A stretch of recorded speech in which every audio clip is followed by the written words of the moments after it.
Suusii yookaan araanni bakka ol fagoo jiran irraa fuudhee lafatti gadi nama fataffata. Kana yeroo jennu ijaan argine namoota dargaggoota amala akkasii keessaa baasuuf leenjisaa dhamaa jiran keessaa barsiisaan dargaggoo gaarii Yoonaataan Akiliiluu isa tokkodha. Maarree Tibbanaa seenaan hin eegamne leenjii dargaggoo gaarii irraa dhaga'ameera. Namni Itoophiyaadhaaf bu'aa guddaa buusee namni hundumtuu beeku mindeeffamaa qarshii 100,000 lakkaa'amu kan ture daqiiqota gidduutti duwwaa ta'uudhaan waan garaa nama nyaatuu fi waan isarra ga'ee dubbateera. Namni kun eenyu? Maaltu isa mudate? Bal'ina isaa isin biraan geenya.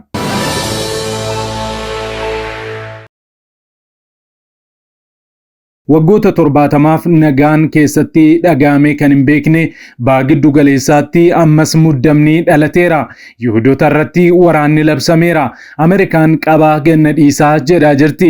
Israa'eloonni ammoo duguugamuu keenya dura ofii keenya waraana itti banuu qabnaa jedhaa jiru. Addunyaan naasuu guddaa keessa seenaniiru. Chaayinaa fi Raashiyaan callisuu yoo filatan biyyoonni ollaa Israa'elii fi Iraan ammoo jaarsummaa Iraanitti deemanii Iraan ofirraa ariitee jirti. Waraanichi har'aaf bor gidduutti jalqabamaa jedhamaa jira. Aangaa'onni Israa'el godoo lafa jalaatti nammaniiru. Bal'ina isaa isin biraan geenya.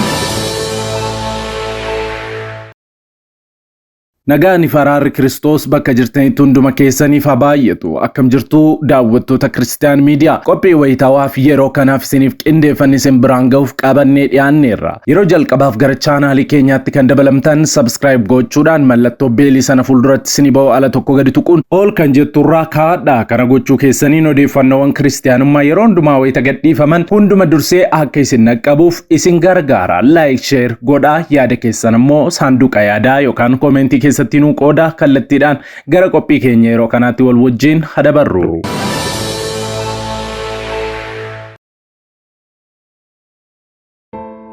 Viidiyoo kana like gochuudhaan jalqabaa. Taphataa biyyoolessaa Itoophiyaa Barakat Addisuu jedhama. Bara 1997 yeroo Itoophiyaan Ruwaandaa wajjin taphattee waancaa nyaattu goolii murteessituu ittiin waancaa fudhannee isatu lakkoofsise. Bara sana miindaan isaa qofti qarshii 100,000 fi 10,000 ture. Araanni dhugaatii fi tamboo xuuxuu fi ejjumni inni itti dhidhimee ture sadarkaa inni irra jiru kanarraa gadi isa darbachuudhaan amma miindaa 100,000 fi 10,000 gurraan dhaga'uu fi seenaasaa qofaa ta'ee hafeera. Dargaggeessi kun maallaqa qabu fixatee duwwaatti hafeera. Namni isa beekus hin jiru. Karaa irratti kufee sadarkaan inni duraan irra ture seenaa qofa ta'ee darbeera. Iddoon dhaloota isaa magaalaa Arbaa Minci kan ta'ee fi maatiin isaa kiristaanota kan ta'an seexanni ijoollummaa isaatti isa goyyumsee waggaa 14 araadatti isa kuffise. Namni taphattoota akka Adaanee Girmaa fi Geetaanee Dagguufaa wajjin taphataa goolii injifannoos biyya keenyaaf galche kun araadatti kufee har'a namni isa kaasu dhibeera. Tibbana leenjii dargaggoo gaariitti maluudhaan yaada garaa geeddaratee Waaqayyoo fi maatii isaa keessattuu harmeessaa akkasuma dargaggoota isa ilaalanii araadaa fi cubbuutti kufanis dhiifama gaafateera. Taatiin kun namoota leenjichaa fudhataa turan kan naasisee fi rifaatus kan uume, namoota kufaatiitti jiraniif ammoo mallattoo bilbilaa fi of eeggachiisaa kan ta'e ture. Egaa har'a wanta guddaa irratti kan argaman araadaa fi amala gadhee keessatti kan argaman gaafa achi kufan iddoo namni harkisee ol nama baasuu hin dandeenye fi nama gargaaruu hin dandeenye irratti waan kufaniif namoonni akkasii gamanumaan gara Waaqayyootti deebi'uu fi of eeggannoo gochuu akka qaban akeekkachiiseera dargaggeessi kun. Waaqayyo araara isaatiin isaa yaadatu gara ulfina inni irra turettis isaa deebisu. 110,000 ብር ሚከፈል 2001 ላይ በምንድን ነው 110,000 ብር ሚከፈል? ለሁለት አመት ኮንትራትና ደሞዝ አለ። ደሞዝ ስንት ነበር? ወደ 3,000 ብር ነው ደሞዝ። በዛ ሰዓት ላይ ኢንሴንቲቭ ተጨማሪ ለአብነት የላሙዲን በታች ከጎን የሚጨመርልኝ የሚሰቦች ነበሩ። በ2001 ዓመተ ምህረት ማለት ነው። አዎ ከዛም አሁን ጓደኞች እኮ የራሳቸው ቢዝነስ የሚሰሩ ንብረት ያፈሩ ምናምን አሉ። በጣም ከኔ ውጪ ማለት ይችላል የተወሰኑ ሊኖር ይችላል፣ ግን ወደ እግዚአብሔር የተመለሱ የሉም። እኔም ከዛ በኋላ ብዙ ቢዝነሶችን አግኝቻለሁ። በጣም በሚሊዮን ደረጃ ብር አግኝተሃል። ከጊዮርጊስ ውጪ በአዳማ ሲዳማም እዚህም ነበርኩኝ። ሲዳማ እግር ኳስ ቡድን? አዎ አዳማ ላይ ከፍተኛ ገንዘቦችን ወደ ፕሪሚየር ሊግ ስንወጣ ኮከብ ጎል አግቢ ነበርኩ። እኔ በሱስ ምክንያት ነው እንደዚህ ሆንክ? አግብታል? ስፍር ቁጥር የለውም። ማግባት መፍታት ነው። ስፍር ቁጥር የለውም። ያገባውም የፈታውም ቁጥራቸውን አታውቅም? ያገባዎችን አውቃለሁ። ልጅ አለ? የለኝም። ቤተሰቦች ምን ይላሉ አሁን አንተን ሲያዩ? በጣም ያዝናሉ። እናቴ ዲያቆን ናት። ቸርች ውስጥ በክርስቶስ ነው ያው ተፈጠረ ያደግኩት። ባክ አድርገህ ነው? ገና በ13 በ14 ዓመቴ እና በጣም ታዝናለች ባለበት ሁኔታ። በጣም ነው የምታዝነው። የአርባ ምንጭ ከተማ ልጅ ነህ? መናሪያው ሰፈር እዛው ሰፈር ከባንኩ ፊት ለፊት መናሪያው እዛው ጀርባ መውጫው ላይ ስለዚህ አንተ ስትጫወት የነበረው ከናዳነ ግርማ ጋር? እውነት ነው። ሰላዲን ሰይድ ደጉ አንድ ክፍል ነኝ። ሰላዲን እና እኔ የምናጠቀው አዳነ። አጥቂ ነበር ከኢትዮጵያ ብሔራዊ ቡድን። ኮከብ ጎል አግቢ ነበር። ከዚህ ሁሉ ወጥቻለሁ ግን አንተ የእግዚአብሔር ከዛ ሁኔታ ነው እንደዚህ ወርደ ሰውነት የተጎርቶ ፋይናንሻሊ ተጎርተ ስፒሪቹዋሊ ተጎርተ ምን ተረዳ እዚህ ስንማር? እውነት ወንድሜን ያገኘው ሰዓት ላይ ወስኛለሁ። ባይምሮዬ ወስኜ ነው በቃ እመጣለሁ ነገርኩኝ። እህቱም ነበረች እጅግ ታታሪ እህት ዘመዳችን ናት። እሱ እህት ማለት ነው ታናሹ በብርታት ማዘርም እህቴም ተስፋ ቆርጠው እሱ አይመጣም ስንት ቦታ ወስደውኛል። እውነት ለማውራት ትክክልም ለፍተዋል። ተስፋ እኔ ያላግጣለሁ ጴንጤ ደግሞ ምናምን እላለሁ እና ወሰንኩኝ። እዚህ ስመጣ የመጀመሪያ ቀን ያስተማርከን ስለ ውሳኔና ስለ ምርጫ ነው። እውነትም ወስኛለሁ ማለት ነው አልኩኝ በውስጤ። ትልቁ በውስጤ የገባው ግን የብርታት ትምህርት ቀን ላይ ነው። ብርታት የኋላ ማርሽ የለውም፣ ወደፊት ነው። ወድቄ እነሳለሁ በምድራዊ ብርታት፣ የሰማያዊ ብርታት ግን የኋላ ማርሽ የለውም።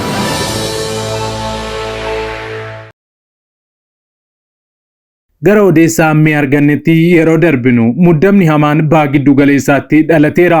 Yihudoota irratti waraanni labsameera. Aangaa'onni Israa'el har'aa waaree boodaa jalqabanii boombii baqachuuf lafa jalatti dhokachuuf jedhameera. Dursaa siyaasaa Hamaas Iraan keessatti kan ajjeeftee fi ajajaa waraana Hamaas kan ajjeeftee Israa'el Iraan irraa ammas haaloo bahannaan hamaan akka jiru erga dhagaame booda Ameerikaan akeekkachiifteetti. Muummichi ministeeraa Israa'el Benjaamin Naataaniyaahu utuu waraanni nutti hin banamin Libaanosii fi Iraan irratti waraana baduu qabnaa jedha ajajoota waraanaa isaanis kadhataa jiru.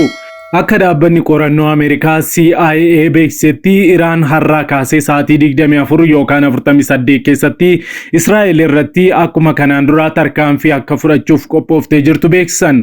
Kanaanis Israa'el bukkee dhaabbachuuf yookaan gargaaruuf Ameerikaa fi Ingiliz akkuma kanaan dura loltoota hedduu fi meeshaalee waraanaa hedduu Israa'eliif erganiiru. Ameerikaan gama isheetiin Hizboolaas ta'u Iraan akkasumas Huutii hunduma isaanii Israa'el irraa nan ittisaa Israa'el wajjin nan lolas jettee jirti. Iraan gama isheetiin Libaanosii fi Huutii of duukaa hiriirsuudhaan Israa'el rukutuuf akka jiran beeksisteetti. Kaleessa galgala Joordaan gara Iraan Teheraanitti imaluudhaan tarkaanfii Iraan fudhachuuf jettu kana dhiisaa Israa'eliin hin tuqinaa jedhanii Iraan gaafatanis Iraan afaan keessan qabadhaa biyyoota Arabaa Israa'el hin tuqinaa jettanii nu kadhattanis ni rukutamtu jechuudhaan ari'aniiru. Dabalataan Iraan tarkaanfii akka kanaan dura dachaa lama ta'u fudhachuuf akka jirtu kan beeksifte yoo ta'u, ministeerri muummee Israa'el Benjaamin Naataaniyaahun ammoo waraanni nurratti banamuun dura ofii keenya Libaanosii fi Iraan irratti waraana habannu jechuudhaan jeneraalota isaanii amansiisuudhaaf yaalaa bulaniiru. Amma Israa'elii fi Iraanitti balaliin xiyyaaraa kamiyyuu godhamaa kan hin jirre ta'uu fi lammiileen biyyoota ormaa Israa'elii fi Libaanos keessaa ariitiin bahaa akka jiran beekameera. Ameerikaan gama isheetiin lola kana Iraan ni jalqabdi taanaan waraanni dhuma hin qabne yookaan hin dhaabbanne ni jalqabama. Kanaafuu gocha kana dhaabaa jechuudhaan Iraaniin akeekkachiisaa jiru. Hizboolaa fi Hutiinis gama isaaniitiin Ameerikaa dabalatee eenyuyyuu Israa'el wajjin hiriiruu dhiisee meeshaa waraanaa gargaaruu dhiisee yoo loles tarkaanfii keenya qolatee nu dhorkuu hin danda'u jechuudhaan dhaadataniiru. Amma yoo waraanni jalqabame lammiileen Israa'el ibsaan baduu sababa danda'uuf of eeggannoo gochuu akka qabanis himamaa jira. Aangaa'onni Israa'el ammoo da'oo lafa jalaa yeroo rakkinaa itti baqatan seenuu akka jalqabanis himameera. Waaqayyo dachee keenyaaf nagaa haa buusu.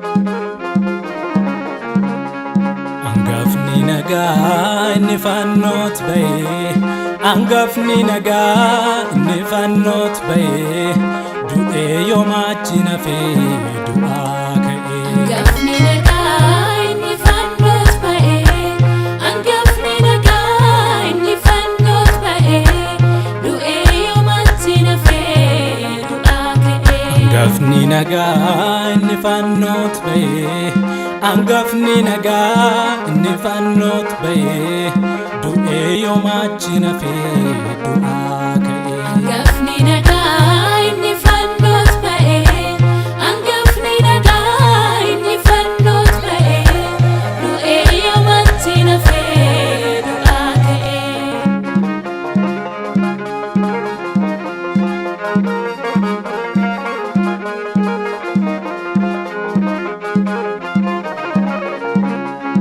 Du'aa keenya du'e ofii fudhate gatii cubbuu keenya hunduma fiite qomoo ormaa turre ni nu filate lammiilee waaqarra nu dabalate. Olaaraaraati Yesuus olaaraara isa fannoo baate dubbii garaa. Olaaraaraati Yesuus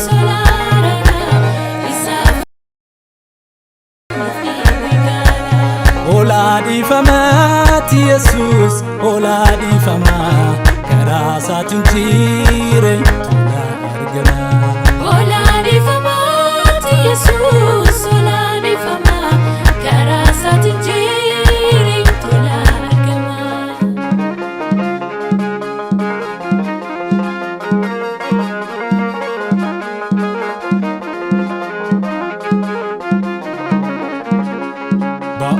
Gurguddaa baachuu namaatu cubbuu dhiiga ofii baasuun ulfaatu nuti waaqanneen lubbuu isaa hiiree du'aaf baadisaarraa ofiif nu fuuree. Ba'aa gurguddaa baachuu namaatu cubbuu dhiiga ofii baasuun ulfaatu nuti waaqanneen lubbuu isaa hiiree du'aaf baadisaarraa ofiif nu fuuree. Angafni nagaa inni fannoof ba'e angafni nagaa inni fannoof ba'e du'ee yoomachi nafee du'aa ka'e. Waggaa cubbuu keenya nurraa tarsaasee ifa bara baraa keessa nu jiraachise. Angafni nagaa inni angafni nagaa inni fannoof ba'e du'ee yoomachi nafee du'aa ka'e. Harki si daachee hin qabne hin dandeenye dhufuun fayyina keenya galma hin geenye. Angafni nagaa inni fannoof ba'e angafni nagaa inni fannoof ba'e du'ee yoomachi nafee du'aa ka'e. Amma du'ii geessu nutti agarsiise cubbuuf abarsasaa nurraa calaase. Angafni nagaa inni fannoof ba'e angafni nagaa inni fannoof ba'e du'ee yoomachi nafee du'aa ka'e.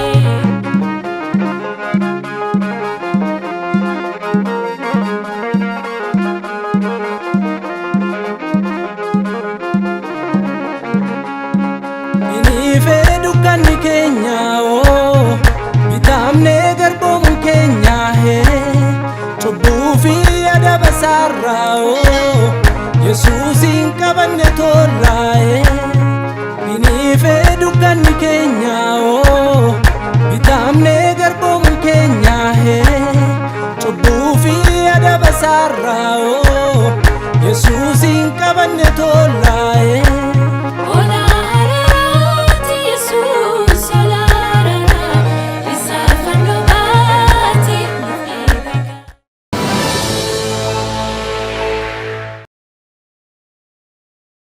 Daawwattoota keenya Kiristiyaan Miidiyaan namoota membershiippii nuuf ta'uuf fedha qaban simachuudhaaf carraa gaarii fi gammachiisaa seena qabeessa qopheessee jira. Harri ammummaa viidiyoo kanarraa ilaaluun tartiiba kana hanga xumuraatti hordofuun maatii murteessoo dhaabbata keenya ta'a. Jalqaba irratti chaanaalii yuutuubii Kiristiyaan Miidiyaarraa erga seentanii booda sabskiraayib kan jedhu fuulduraa jooyin kan jedhu tuqxu. Namoonni Itoophiyaa keessa jirtan yookaan jooyin kan jedhu isiniif fiduu didee yookaan hin jirre ammoo VPN yookaan piisfoonii yoo fayyadamtan isiniif fida. Achis jooyin kan jedhu erga tuqxanii booda sadarkaa maallaqa arjoomtan sadii isiniif ka'a. Kan jalqabaa birri kan jedhu, kan itti aanu warqee kan jedhuu fi kan dhumaa daayimend kan jedhudha. Hamma maallaqa ittiin miidiyaa keessan Kiristiyaan Miidiyaa cinaa dhaabbattan erga filattanii booda fuuldura isaa kan jiru jooyin kan jedhu tuqxu. Achi booda maallaqa keessan maaster kaardii yookaan viizaa kaardii yookaan kireedit kaardii irraa warri fayyadamtan odeeffannoo jiru lakkoofsa kaardii keessan irra jiru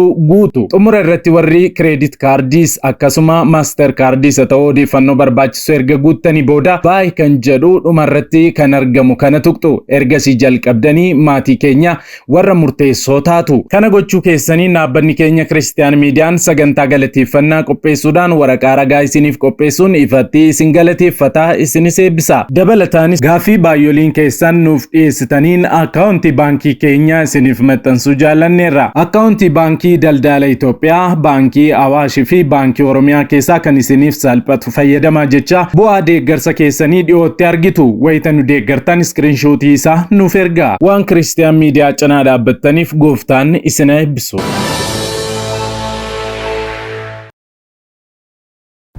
Waggoota dheeraadhaaf Kiristiyaanonni miidiyaalee ittiin sagalee isaanii ibsatan dhabuun rakkataa turaniiru. Bari'uun waan hin oolleef maarree kunoo Kiristiyaan Miidiyaa sagalee nuuf ta'aa jira. Kanaaf miidiyaa haqaa odeeffannoo dhugaadhaaf wayitaawaa yuutuubii Kiristiyaan Miidiyaa sabskiraayib laayik sheer godhaa. warra sagalee dhabaniif sagalee ni taana. Yesuus fayyisaadha. Egaan daawwattoota Kiristiyaan Miidiyaa qophiin yeroo kanaaf siniif qindeeffannee kanneen hanga ammaatti daawwattanidha.